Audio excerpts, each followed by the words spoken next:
जय हिंद दोस्तों। कैसे हो आप सब? मैं आशा करता हूँ आप सब बहुत अच्छे होंगे। तो आज का मेरा टॉपिक है स्वतंत्रता दिवस। तो आज हम चर्चा करेंगे स्वतंत्रता दिवस पे। तो स्वतंत्रता दिवस के बारे में कुछ कहने से पहले कविता की 4 पंक्ति कहना चाहूँगा अपने देश के लिए। और कुछ इस प्रकार हैं। चलो फिर से वो नज़ारा याद कर लें, शहीदों के दिल में थी वो ज्वाला याद कर लें, जिसमें बहकर आज़ादी पहुँची थी किनारे पे, देशभक्तों के खून की वो धारा याद कर लें। तो आज की चर्चा हम ऐसे ही शुरुआत करेंगे। तो स्वतंत्रता दिवस, जैसा कि आप सब जानते ही हैं, स्वतंत्रता दिवस 15 अगस्त को हर वर्ष मनाया जाता है। इसे राष्ट्रीय पर्व के तौर पे मनाया जाता है। इसका रीज़न ये है कि इस दिन हमारा देश भारत जो है ब्रिटिश सत्ता से आज़ाद हुआ था। 15 अगस्त 1947 के दिन हमारा देश आज़ाद हुआ था। उस टाइम पे जो अपना देश है वो 2 भागों में विभक्त हो गया था, भारत और पाकिस्तान के बीच में। तो स्वतंत्रता दिवस के बारे में जानने के लिए सबसे पहले हम जान लेते हैं स्वतंत्रता होता क्या है। तो सबसे है कि बिना किसी रोक टोक, बिना किसी के दबाव में अपना कार्य करना, यानी कि किसी के आपके ऊपर अधिकार नहीं होता, आपका स्वयं के ऊपर अधिकार होना ही स्वतंत्रता होता है। जैसा कि अपने भारतीय संविधान में भी वर्णित है, मूल अधिकारों में स्वतंत्रता का मूल अधिकार जो दिया गया है, जो कि अनुच्छेद 19 से 22 अनुच्छेद के अंतर्गत दिया गया है। तो अब हम जान चुके हैं स्वतंत्रता क्या है। तो अब हम देखेंगे प्रमुख घटनाओं के बारे में, ऐतिहासिक घटनाओं के बारे में। तो चलिए, तो हम स्वतंत्रता के इतिहास के बारे में, अपने भारतीय स्वतंत्रता के इतिहास के बारे में जानेंगे। तो उससे पहले हम जानते हैं कि हमारा देश किससे स्वतंत्र हुआ है, किस किस तरीके से स्वतंत्र हुआ है। तो अपना देश जो है 16वीं शताब्दी में की बात है, जब ब्रिटिश सरकार, जो ब्रिटिशर्स थे, वो व्यापार करने के माध्यम से अपने भारत में आए 1600 ईस्वी के आसपास। वो व्यापार के माध्यम से आए ज़रूर थे, लेकिन उन्होंने धीरे धीरे अपना आधिपत्य जमाना स्टार्ट कर दिया था। 17वीं शताब्दी तक उन्होंने धीरे धीरे अपना आधिपत्य जमाना स्टार्ट कर दिया। तो 18वीं शताब्दी की बात थी, जब इन ब्रिटिशों से लड़ने के लिए, इनसे मुक्ति पाने के लिए प्रथम स्वतंत्रता संग्राम का शुरुआत हुआ।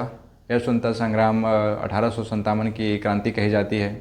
इस 1857 की क्रांति में हमारे बहुत से सेनानी जो थे उस टाइम के, जैसे मंगल पांडे, नाना साहेब, रानी लक्ष्मीबाई, तात्या टोपे, इन्होंने ही अपने भारतीय स्वतंत्रता संग्राम की शुरुआत की। क्रांति को प्रथम स्वतंत्रता संग्राम, सिपाही विद्रोह या भारतीय विद्रोह के नाम से भी जाना जाता है। इसकी शुरुआत जो हुई यह 10 मई 1857 को मेरठ से हुई।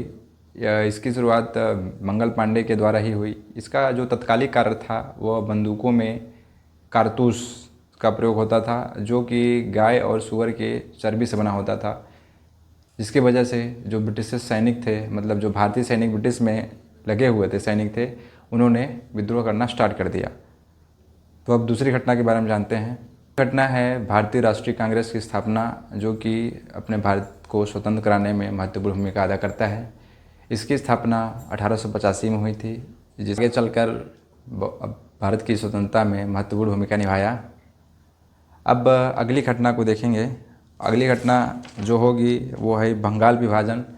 19 जुलाई 1905 को बंगाल विभाजन हुआ, जिसकी वजह से लोगों में विद्रोह फैल गया कि बंगाल विभाजन आखिर क्यों हुआ। उनको आपस में बंटवारा हो गया, जिसकी वजह से ब्रिटिशर्स के विरुद्ध लोगों में असंतोष फैल गया, और जो भारतीय स्वतंत्रता का प्रमुख कारण मान सकते हैं। उसके बाद अगर प्रमुख घटना की बात करें, जिससे हमारी भारत मातृभूमि स्वतंत्र हुई है, तो वो घटना मान सकते हैं हम महात्मा गांधी का आगमन, जिन्होंने भारत को आज़ाद कराने में महत्वपूर्ण भूमिका अदा की है।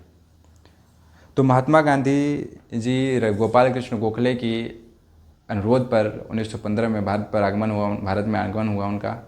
उन्होंने बहुत से आंदोलन किए, जिसकी वजह से आज हमारा देश आज़ाद हुआ है। उनकी कुछ क्वालिटी हैं जो लोगों को इंस्पायर करती हैं, जैसे वो सत्य और अहिंसा के प्रेमी थे। वे चाहते थे कि हम स्वतंत्रता बिना अहिंसा के प्राप्त करें। वे हिंसा के समर्थक नहीं थे। वे चाहते थे बिना लड़ाई झगड़ा के हम एक कानूनी तरीके से आज़ादी प्राप्त करें। चौथी घटना हम ले सकते हैं जलियांवाला बाग हत्याकांड, जो कि बहुत ही अपने इतिहास में बहुत ही दर्दनाक घटना के तौर पे माना जाता है। यह घटना 1919 में घटित हुई थी।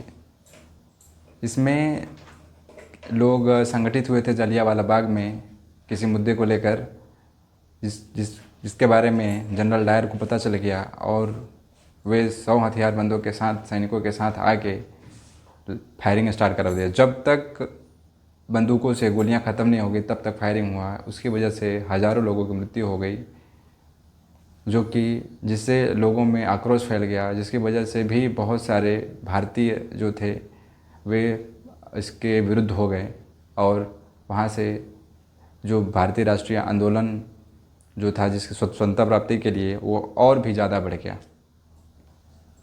भारत को स्वतंत्रता कराने में और अनेक घटनाएं घटी, जैसे चौरा चौरी कांड जो घटा था, असहयोग आंदोलन, भारत छोड़ो आंदोलन, खिलाफत आंदोलन, ये अनेक सारी जो घटनाएं थी भारत को स्वतंत्र कराने में महत्वपूर्ण भूमिका अदा की।